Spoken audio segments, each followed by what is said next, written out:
सुनिए AP AP को हम लोग बोलते हैं अर्थमेटिक प्रोग्रेशन और जिसमें सीरीज दिया रहता है, क्रम जिसको बोलते हैं। सीरीज का हिंदी क्या होता है? क्रम। क्या होता है बाबू? क्रम। और क्रम में हम लोग को दिया रहेगा और जब क्रम जैसे यहाँ पे 2 हो गया, 4 हो गया, 6 हो गया, 8, तो इसके बाद कौन सा नंबर आएगा इसको हम लोग पैटर्न में देखेंगे। यहाँ पे पता चल रहा है 2, 4, 6, 8 के बाद क्या आएगा? 10 आ जाएगा। तो ये आपका एपी में ही ऐसा क्वेश्चन बनता है और अधिकांश क्वेश्चन एपी से आता भी है। आपको पूछेगा हर जगह पे, चाहे रीजनिंग हो चाहे मैथ हो, वहाँ पे आपको इस तरह के सवाल देखेगा। तो सबसे पहले टीएन का फॉर्मूला होता है, जैसे हम लोग ऐसे तो निकाल सकते हैं जोड़ जोड़ के, घटा घटा कर, लेकिन इतना करना हमारे संभव की बात नहीं है। तो उसके लिए आ गया क्या है आपका टीएन आ गया। TN means term of number, और जब टर्म ऑफ नंबर को हम लोग हिंदी बोलते क्या? अंतिम पद। यानी टीएन बराबर एक सूत्र बन गया और ये फॉर्मूला का नाम हो गया a + n-1 into D means की टीएन। क्या हो गया? टीएन। और टीएन इक्वल टू आपका फॉर्मूला हो गया a + n-1 इंटू डी। हम लोग इसका एक बात को देखेंगे अलग अलग। जैसे टीएन, टीएन का मतलब हो गया अंतिम पद, यानी सबसे अंतिम जो पद होगा उसको हम लोग बोलेंगे टीएन। इसके बाद ए हो गया पहला पद। ए किसको मानेंगे? पहला पद को। एन आपका देगा एनवां पद, जो 10वां देगा, 20वां देगा, 21वां देगा, 40वां देगा, 101 देगा, जो आपको दे देगा वो आपका एनवां हो जाएगा। डी हो गया, डी को हम लोग बोलते हैं पदांतर या तो सारवंतर। और सारवंतर निकलता कैसे? तो सारवंतर निकालने के एक ही फॉर्मूला है, दूसरे का पद में से पहले का पद को क्या कीजिए? घटा दीजिए, वो आपका आ जाएगा सारवंतर। क्या जाएगा? सारवंतर। जैसे आप देखिए क्वेश्चन दे रखा है एपी 2, 5, 8 और 11 का कैमा पद निकालना है? 10वां। क्या हम लोग नहीं निकाल सकते हैं? निकाल सकते हैं। यहाँ से ऐसे करेंगे, यहाँ पे देखो 2, 3, यहाँ पे कितना हो जाएगा? यहाँ पे 3, यहाँ पे कितना हो जाएगा? 3। अब 11, 3 कितना हो जाएगा सर? 14। 14 में 3 जोड़ेंगे कितना हो जाएगा? 17। 17 में 3 जोड़ेंगे 20। 20 में 3 जोड़ो 23। 23 में 3 जोड़ो 26। 26 में 3 जोड़ो 29। 29 में 3 जोड़ो 31। देखो तो कैमा आ गया? 1, 2, 3, 4, 5, 6, 7, 8, 9, 10। 10वां पद आपका कौन सा? 29। इतना करना पड़ा ना, लेकिन इससे हमें इतना करने की कोई आवश्यकता नहीं है। चलिए यहाँ पे हम लोग ये क्वेश्चन है ना, इसको देखिए यहाँ पे हल करते हैं। ए बराबर आपका कितना दे रखा है? 2। पहले का कौन पद है? पहला 2 ना। ए बराबर कितना लिख दिया?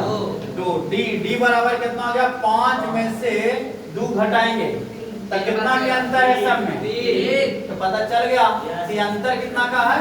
3 का। यहाँ डी बराबर कितना हो गया? 3। एन बराबर आपका कैमा पद निकाले बोला है? एन बराबर कितना लिखेंगे? 10 लिख दिए। अब आपका फॉर्मूला क्या था? टीएन। टीएन बराबर क्या था? a + n-1 इंटू क्या था? डी था। a का मान कितना है? 2। n का मान कितना है? 10। 10 में से कितना घटाना है? 1 गुना डी का मान कितना आया था? 3 से क्या कर देना है? गुना। 2 का 2। 10 में से 1 घट गया, कितना बचेगा? 9। 9 में कितना गुना होगा? 3 से 9 दिया 27। क्या 27 + 2 29 नहीं आया?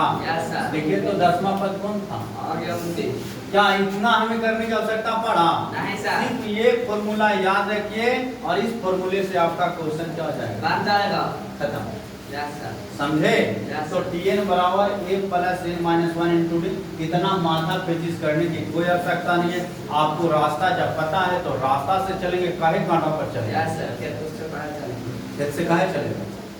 तो रास्ता पढ़ने आते हैं, रास्ता आपको बताया जाता है, समझ गया? उस रास्ते पे आपका चलना क्या है? काम है। लेकिन आप लोग उस काम को क्या करते हैं? किनारा कर देते हैं। तो ऐसा सवाल है, इसका सवाल को आप लोग बनाइए। 7, 12, 17, 22 का सिर्फ आपसे सारवंतर पूछा है। इसमें पूछा है, देखिए यहाँ पे क्वेश्चन नंबर 2। 7 है, 12 है, 17 है, 22 है का सिर्फ और सिर्फ सारवंतर। सारवंतर मीन्स क्या? डी। डी बराबर आपने पढ़ा फॉर्मूला, डी बराबर क्या होता है? T2 - T1। दूसरे का पद में से पहले का पद को क्या करना होता है? घटा देना है, घटाना है कितना 12, 12 में से कितना घटेगा 7, आंसर कितना आ जाएगा डी का 5 आंसर आ गया, खत्म। इसको देखो क्वेश्चन नंबर 5, 9, 13, 17, क्वेश्चन नंबर 3 में दिया रखा है। इसमें एनवा क्या निकालना है 20, यानी 20वां पद निकालना। क्या इसे निकाल पाएंगे 20 को? बहुत मुश्किल हो जाएगा। तो ये बराबर कितना, पहले का 5, डी बराबर कितना 9 में से 5 घट गया 9 में से 5 4 है 4, यहाँ डी बराबर कितना आ गया 4 आ गया। 4, एन बराबर कितना दे रखा है 20 ना। अब आपको क्या निकालना है टीएन। टीएन बराबर क्या होता है ए प्लस एन माइनस 1 इंटू ए का मान कितना 5, एन का मान कितना 20, 20 में से कितना घटेगा 1, गुना कितना होगा 4, 5 प्लस 19, 19 गुने 4, अब 5 प्लस 19 को 76 ना, 76 5 कितना होता है जी 81, यानी 20वां पद कौन सा 81 है।